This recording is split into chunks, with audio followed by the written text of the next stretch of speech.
2030 में जब गुजरात के 75 वर्ष होंगे, मैं समझता हूं कि हमने अभी से 30 में होंगे ना, 35 में जब गुजरात के 75 वर्ष होंगे, हमने अभी से नेक्स्ट 10 ईयर का पहले एक प्लान बनाना चाहिए कि जब गुजरात के 75 होंगे तब गुजरात यहां पहुंचेगा। उद्योग में यहां होगा, खेती में यहां होगा, शिक्षा में यहां होगा, खेलकूद में यहां होगा।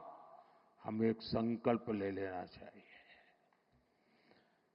और जब गुजरात 75 का हो, उसके 1 साल के बाद जो ओलंपिक होने वाला है, देश चाहता है कि वो ओलंपिक हिंदुस्तान में हो।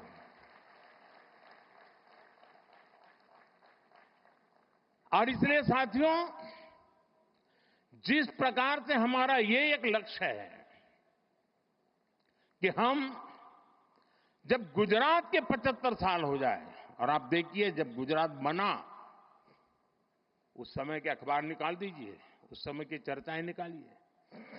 क्या चर्चाएं होती थी कि गुजरात महाराष्ट्र से अलग होकर क्या करेगा, गुजरात के पास क्या है,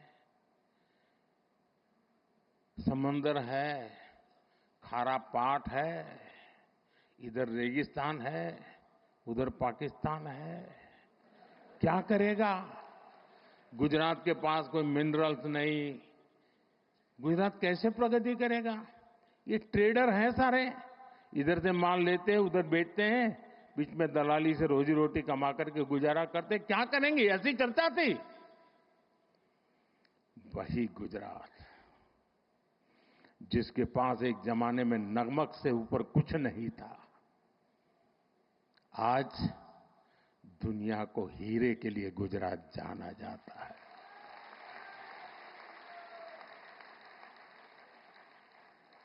कहां नमक, कहां हीरे, ये यात्रा हमने काटी है।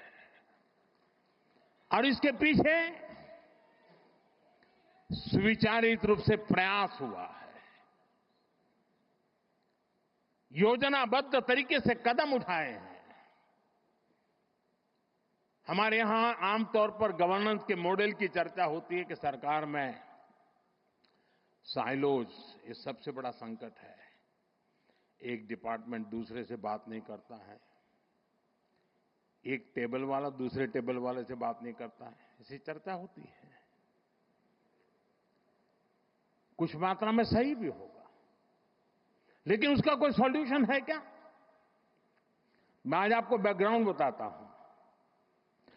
ये शहरी विकास वर्ष अकेला नहीं, हमने उस समय हर वर्ष को किसी न किसी एक विशेष काम के लिए डेडिकेट करते थे।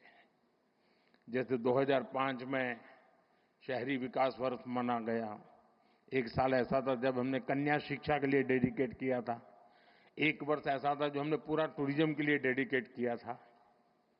इसका मतलब ये नहीं कि बाकी सब काम बंद करते थे, लेकिन सरकार के सभी विभागों को उस वर्ष अगर फॉरेस्ट डिपार्टमेंट है तो उसको भी अर्बन डेवलपमेंट में वो कंट्रीब्यूट क्या कर सकता है, हेल्थ विभाग है तो अर्बन डेवलपमेंट ईयर में कंट्रीब्यूट क्या कर सकता है, जल संरक्षण मंत्रालय है तो वो अर्बन डेवलपमेंट में क्या कंट्रीब्यूट कर सकता है, टूरिज्म डिपार्टमेंट है तो वो अर्बन डेवलपमेंट में क्या कंट्रीब्यूट कर सकता है।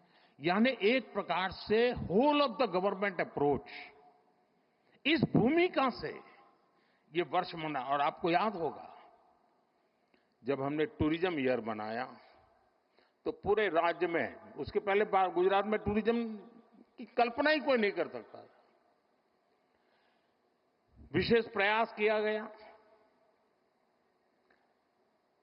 उसी समय एड कैंपेन चलाया, कुछ दिन को गुजारो गुजरात में, एक एक चीज उसमें से निकली, उसी में से रणोत्सव निकला, उसी में से स्टैच्यू ऑफ यूनिटी बना, उसी में से आज सोमनाथ का विकास हो रहा है, गिर का विकास हो रहा है, अंबाजी का विकास हो रहा है, एडवेंचर स्पोर्ट्स आ रही हैं, यानी एक के बाद एक चीजें डेवलप होने लगी। वैसे ही जब अर्बन डेवलपमेंट ईयर बनाया, और मुझे याद है मैं राजनीति में नया नया आया था, और कुछ समय के बाद हम अहमदाबाद म्युनिसिपल कॉरपोरेशन सबसे पहले जीते। तब तक हमारे पास एक राजकोट म्युनिसिपैलिटी हुआ करती थी, तब वो कॉरपोरेशन नहीं थी।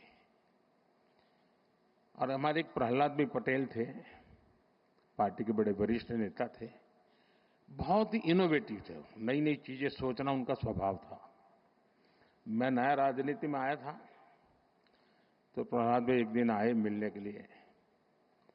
उन्होंने कहा ये हमें जरा, उस समय चिमन भाई पटेल की सरकार थी, तो हमने चिमन भाई और भाजपा के लोग छोटे पार्टनर थे, तो हमने चिमन भाई को मिलकर के समझाना चाहिए कि ये जो लाल बस अहमदाबाद की है उसको जरा अहमदाबाद के बाहर जाने दिया जाए। तो उन्होंने मुझे समझाया। फिर मैं और प्रहलाद भाई चिमन भाई को मिलने गए। हमने बहुत माथापच्ची की।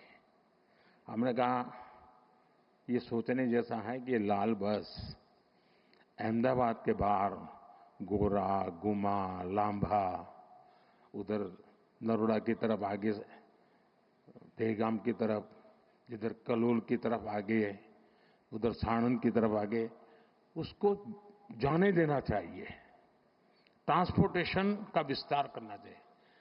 तो सरकार के जैसे सचिवों का स्वभाव रहता है, यहां बैठे हैं सारे, उस समय वाले तो रिटायर हो गए। एक बार एक कांग्रेसी नेता को पूछा गया था कि देश की समस्याओं का समाधान करना है तो 2 वाक्य में बताइए। कांग्रेस के एक नेता ने जवाब दिया था, वो मुझे आज भी अच्छा लगता है। ये कोई 40 साल पहले की बात है।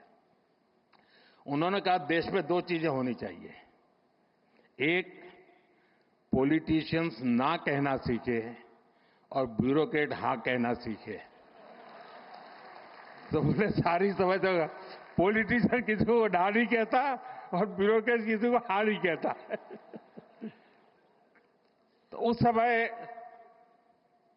चिमन भाई के पास गए तो उन्होंने पूछा सबसे, हम दोबारा गए, तीसरी बार गए, नहीं एसटी को नुकसान हो जाएगा, एसटी को कमाई बंद हो जाएगी, एसटी बंद पड़ जाएगी, एसटी घाटे में चल रही है, लाल बस वहां नहीं भेज सकते, मगर बहुत दिन चला।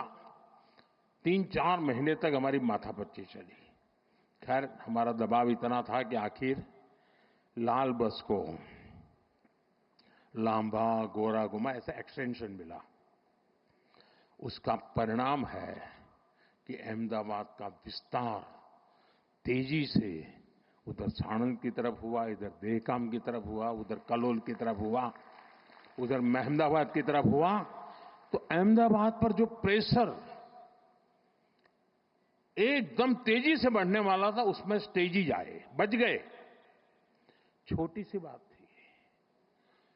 तब जाकर के, मैं तो उस समय राजनीति में नया था, मुझे कोई ज्यादा इन चीजों को मैं जानता भी नहीं था, लेकिन तब समझ में आता था कि हम तत्कालीन लाभ से ऊपर उठ करके सचमुच में राज्य की और राज्य के लोगों की भलाई के लिए हिम्मत के साथ, लंबी सोच के साथ चलेंगे तो बहुत लाभ होगा।